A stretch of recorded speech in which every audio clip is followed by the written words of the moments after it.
भारत का चुनाव ये सिर्फ कोई पॉलिटिकल इवेंट नहीं है। नहीं, ये तो एक बहुत बड़ी एक बहुत बड़ी मानवीय उपलब्धि है।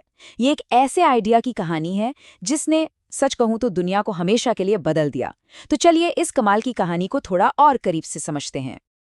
अभी हाल ही में पूरी दुनिया की नज़रें भारत पर थी, 2024 के आम चुनावों पर। और ये सिर्फ भारत के लिए ही नहीं, बल्कि पूरी दुनिया के लिए एक बहुत बड़ा मोमेंट था। क्यों? क्योंकि ये इतिहास का सबसे बड़ा डेमोक्रेटिक एक्सरसाइज था। अब सवाल ये है कि ये कितना बड़ा था? तो देखिए, भारत में लगभग 98 करोड़ लोग 98 करोड़ लोग वोट देने के काबिल थे। जरा इस नंबर को समझने की कोशिश कीजिए। ये संख्या अमेरिका और पूरे यूरोपियन यूनियन की कुल आबादी को मिला दे तो उससे भी ज्यादा है। कमाल है ना?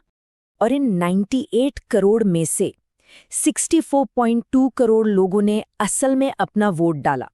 64.2 करोड़, ये एक ऐसा आंकड़ा है जो दुनिया के कई कॉन्टिनेंट्स के आबादी से भी ज्यादा है। मतलब इतनी बड़ी भागीदारी, इसने तो एक नया वर्ल्ड रिकॉर्ड ही बना दिया। सच में ये दुनिया का सबसे बड़ा लोकतंत्र का त्योहार था। लेकिन सबसे बड़ा सवाल तो यही उठता है कि इतने बड़े पैमाने पर इतने डाइवर्स देश में ऐसा चुनाव कराना आखिर मुमकिन कैसे होता है? इस कैसे का जवाब ढूंढने के लिए हमें थोड़ा पीछे चलना होगा, टाइम में पीछे, भारत की आज़ादी के उस पल में जहां इस पूरे सिस्टम की नींव रखी गई थी। क्योंकि देखिए, भारत का लोकतंत्र कोई मामूली आइडिया नहीं था। ये एक बहुत ही डेयरिंग एक बहुत ही साहसी प्रयोग था। एक ऐसा एक्सपेरिमेंट जिस पर उस वक्त बहुत से लोगों को शक था। कॉन्स्टिट्यूएंट असेंबली के एक मेंबर थे अल्लादी कृष्णा स्वामी अय्यर। उन्होंने 1949 में कहा था, दुनिया के इतिहास में पहले कभी इतना साहसिक प्रयोग नहीं किया गया। सोचिए, ये शब्द अपने आप में बताते हैं कि उस वक्त हर एक अडल्ट को वोट देने का अधिकार देना कितना बड़ा, कितना रेवोल्यूशनरी कदम था। और ये एक्सपेरिमेंट साहसी क्यों था? तो जरा उस वक्त के हालात पे नजर डालते हैं। 1947 में भारत एक बहुत विशाल और डाइवर्स देश था। लिटरेसी रेट सिर्फ 14% और समाज में बहुत गहरी असमानताएं थीं। अब इन सारी मुश्किलों के बावजूद भारत के फाउंडर्स ने एक बहुत ही सिंपल लेकिन रेवोल्यूशनरी सॉल्यूशन चुना। एक व्यक्ति, एक वोट। हर एक इंसान को उसकी बैकग्राउंड की परवाह किए बिना एक वोट का हक। तो चलिए अब इस कोर प्रिंसिपल को समझते हैं जिसने भारत की डेमोक्रेसी को शेप दिया है।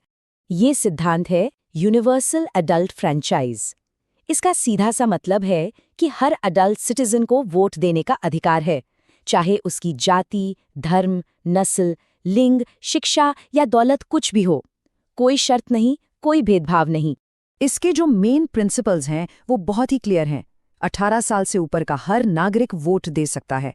हर किसी के वोट की वैल्यू एकदम बराबर है और किसी भी बेस पर कोई भेदभाव नहीं होगा। बस यही भारतीय लोकतंत्र की बुनियाद है। और ये आइडिया कितना रेवोल्यूशनरी था, ये समझने के लिए बस एक बात याद रखिए। 1947 से पहले सिर्फ 13% भारतीयों को ही वोट देने का अधिकार था, और वो भी उनकी प्रॉपर्टी या एजुकेशन के आधार पर। अब दुनिया के कई दूसरे देशों को देखिए, जैसे अमेरिका या स्विट्जरलैंड। वहाँ महिलाओं और दूसरे ग्रुप्स को वोट का अधिकार पाने के लिए बहुत लंबा और मुश्किल संघर्ष करना पड़ा। लेकिन भारत ने आज़ादी के पहले दिन से ही अपने सभी नागरिकों को ये अधिकार दे दिया। तो प्रिंसिपल तो तय हो गया, एक व्यक्ति एक वोट। लेकिन इस सिद्धांत को असलियत में कैसे बदला जाए? इतने बड़े देश में हर एक वोट की गिनती हो, ये पक्का कैसे किया जाए? ये जो इतना बड़ा और मुश्किल काम है ना, इसकी पूरी जिम्मेदारी एक ही इंडिपेंडेंट बॉडी पर है, the election commission of India, यानी ECI। और ECI ये पक्का करने के लिए कि कोई भी वोटर पीछे ना रह जाए, कुछ कमाल के कदम उठाता है। जैसे बुजुर्गों और दिव्यांग लोगों के लिए घर से वोटिंग की सुविधा है। जो देख नहीं सकते उनके लिए ब्रेल वाले बैलेट पेपर हैं। और तो और व्हीलचेयर और रैंप के लिए ऐप से भी रिक्वेस्ट की जा सकती है। और इस डेडिकेशन का सबसे बड़ा सबूत, चुनाव अधिकारी कई बार सिर्फ एक अकेले वोटर के लिए पोलिंग बूथ बनाने के लिए दूर दराज के जंगलों और पहाड़ों तक का सफर तय करते हैं। इससे पता चलता है कि भारत में हर एक वोट की कीमत क्या है। ये सारी चीजें मिलकर भारत के चुनावों को सिर्फ एक प्रोसेस नहीं, बल्कि वाकई में लोकतंत्र का एक त्योहार बना देती हैं। लेकिन इतने बेहतरीन सिस्टम के बावजूद एक सवाल अब भी बना हुआ है क्या हर कोई इस त्योहार में हिस्सा लेता है? 2024 के जो आंकड़े हैं वो एक काफ़ी इंटरेस्टिंग कहानी बताते हैं।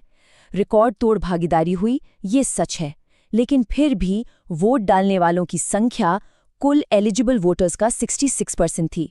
इसका मतलब लगभग 1/3 लोगों ने अपना वोट नहीं डाला। और यहीं पर एक बड़ा सवाल खड़ा होता है। एक ऐसे सिस्टम में जो एक एक वोट के लिए इतनी मेहनत करता है, आखिर 2024 में देश के लगभग 1/3 एलिजिबल वोटर्स ने अपना वोट क्यों नहीं डाला? ये एक ऐसा सवाल है जो सिर्फ सिस्टम के बारे में नहीं है, ये हम सबकी एक शेयर्ड सिविक रिस्पॉन्सिबिलिटी